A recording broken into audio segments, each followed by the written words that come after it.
So guys, we have possibly, and not even possibly, we have the biggest spoilers so far out of all the Dragonflight information. Now, since Shadowlands, it was obviously hinted that Ysera, the green dragon, would return, something would happen with the Night Elves, and there would be this renewal actually happening, since the Night Elves have been getting screwed expansion after expansion after expansion. Well, looks like Blizzard decided to continue the tradition and now pulled Malfurion straight out of Irrelevance to use him in Dragonflight. So, what is this new information? What is going on? And what will be happening to Malfurion in this expansion?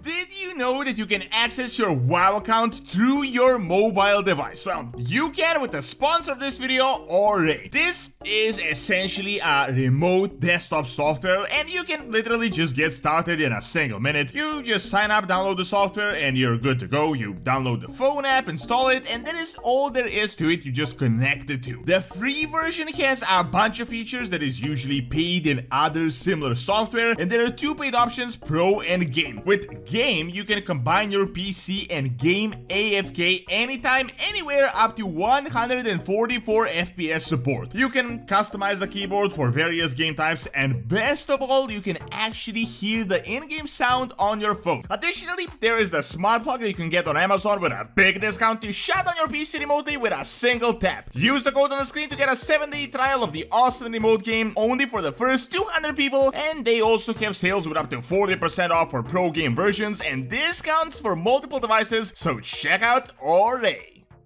Let's be real, the Night Elves have not been having a good time these past 5 years or so, as Blizzard literally decided to sacrifice the center of their civilization for this random jailer guy and his plans to break free and yada yada that started the entire war. The Night Elves kind of just took it for a decade until the burning of Teldrassil happened, and then they finally grew some claws and decided to attack the Horde. Tyrande took on the Night Warrior, this crazy forbidden form, and then we thought, damn, she's going to go insane. She's just going to destroy Sylvanas as soon as she gets her hands on her. Well, all of you saw what happened with that, as Elune decided to withdraw her powers all of a sudden and then got on to talking about renewal, how vengeance bad, even though in this case it was totally justified. This, at the time, really was rich coming from Elune, that we learned essentially decided to sacrifice the Night Elven souls to save her sister's realm of Otherworld, essentially trading the lives of those that worshipped her for over 10,000 years and just pretty much just using them as a currency. Now, with 9.2.5, this started making a bit more sense, as we defeated the jailer, the drought was no more, and now Sylvanas was judged by Tyrande and had to rescue the souls from the maw. Then, the Winter Queen took their souls, created this Queen's Gift, which I guess was a seed, and at the moment the biggest speculation is that this is going to be a brand new world tree, more than likely on the Dragon Isles. And now, for the first time ever, we thought finally the Night Elves are just going to get at least a little bit of justice. Maybe they will no longer have to sacrifice, but looks like we were wrong, as a huge conversation was datamined that involves Malfurion and the return of Ysera. Now, full disclaimer, this is an out of context datamined conversation, although it does seem to convey the story quite clearly. However, we don't really know what exactly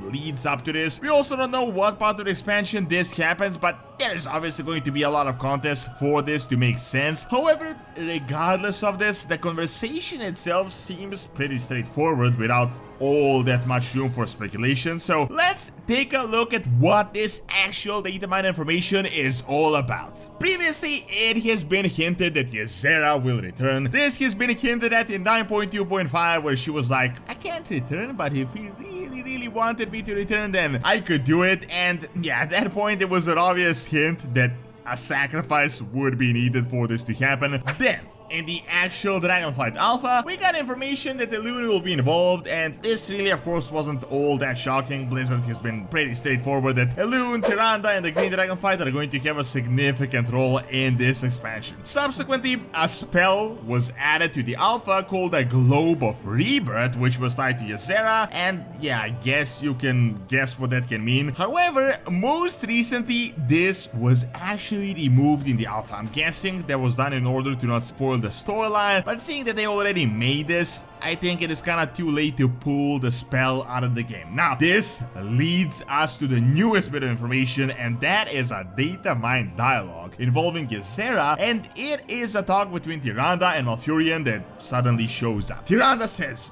Ysera, your flight needs you, we need you, whatever the price is for your return to Azeroth, name it. Now, obviously, this is going to make more sense with the Oneira Plain storyline in Dragonflight and the entire Green Dragonflight storyline, as I'm guessing something big is going to happen where we really need Ysera to return. I'm guessing some serious worldwide threat, which is why Tyrande says whatever the price may be. Now, Malfurion somehow adds himself to this conversation and he says, Tyrande, it's me, I must be the one to stay. Now, as he says he must be the one to stay, I'm guessing this is located somewhere in the Shadowlands in Ardenweald, because as we know, Ysera is kinda stuck in Ardenweald as she was resurrected there by the Winter Queen, and saying I must stay probably means that they're already there, otherwise he would say I have to leave for the Shadowlands. Then Tyrande responds with, no, we will find another way, and to that Malfurion replies, when she gave her life for mine in Val'sharah, it was not her time, and now the balance must be restored. To that,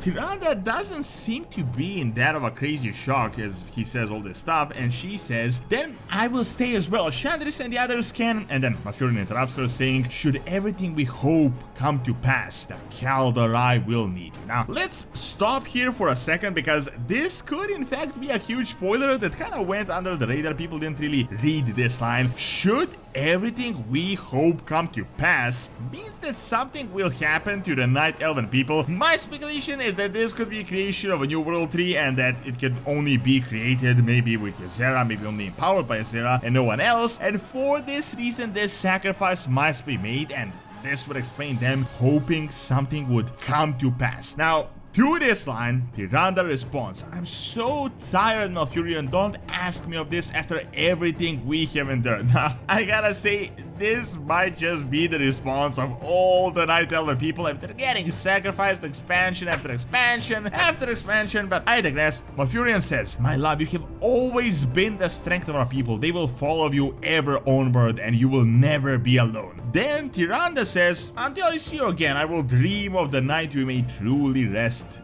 together. So here the conversation ends, and I gotta say, if this really is all there is to it, if there is not much more that can be added and it isn't updated in the future, this really is just super outrageous. Now, even the fact that the Night Elves are giving yet another major sacrifice and Tyrande is once again a victim, but the main problem is the fact that this conversation just kind of seems ridiculous. They have been partners for over 10,000 years. Just imagine, just sit down and imagine how much time 10,000 years is, and then he says, yeah, I'm gonna sacrifice myself and die forever, and she's like, no, don't do it, and the next line she says, well, until I see you later, I guess. I don't know about you, but to me this seems really ridiculous, especially just from the way the conversation is written. Now, to be fair, we don't really know what this sacrifice is and whether he's actually going to be gone for good or whatever Malfurion is going to do. She kinda hints that he is going to die by saying they may truly rest together in the future, but maybe he will just end up trapped in the Shadowlands and Ardenweald, and there would be a possibility later down the line for him to return. As we know, Vol'jin is still there, Sylvanas is still there, and Ysera was or still is until she gets resurrected. But seeing that they're bringing Ysera back, I'm guessing this is going to be a type of a sacrifice that we saw at the start of Ardenweald when one of the Wild God's essence was destroyed in order to maintain the realm, so his soul may be destroyed for good, which is definitely just going to be outrageous if that actually comes to pass. Of course, it is really difficult to talk about this when we don't know the exact context, but I do think it is just really ridiculous. Why does the Winter Queen require a trade? Can't she just sacrifice another leaf off the top of her head or a part of her forest that we saved? I mean, we literally saved her realm. Elune literally traded Night Elven souls in order to help her out. The least she can do is help us summon a powerful dragon back to Azeroth to help us restore at least a bit. Seeing that without us, the Shadowlands would have been destroyed destroyed, and it was because of the Shadowlands that we had all this destruction. To me, it just seems a bit ridiculous, and it does seem like they're kind of doing a faction tax where they remove one character of the faction and they have to do another. So Varian was killed for Vol'jin, Sylvanas has gone missing as the war chief, so now Anduin is the leader of the alliance, and it just goes on and on. Additionally, Malfurion is one of the most iconic characters of the entire Warcraft franchise. He essentially saved the world in Warcraft 3 from the Burning Legion invasion, and then he was kind of irrelevant for a few years, only to suddenly be thrown into Dragonfight and to just get destroyed, I guess. We were all expecting that this was the end of the Night Elven sacrificing, as they have sacrificed more than enough, but I guess that isn't the case. Now, of course, we will need to wait for the expansion to come out, or at least for more information to be data mined, but I can't really say I'm too optimistic. Previously, we data mined ridiculous conversations, and people were saying, but just wait for the context, and then, you know, the context when it was out literally barely made the situation any better. I'm only hoping that if Malfurion does end up being sacrificed for good, at least he actually has an important role in Dragonfight, and he isn't just pulled out of nowhere to be thrown into the oblivion. Thank you for watching. Check out what zone should be updated with the timescape in Dragonflight by clicking on the screen, and check out Donut's Academy for videos on real-world history. See you next time.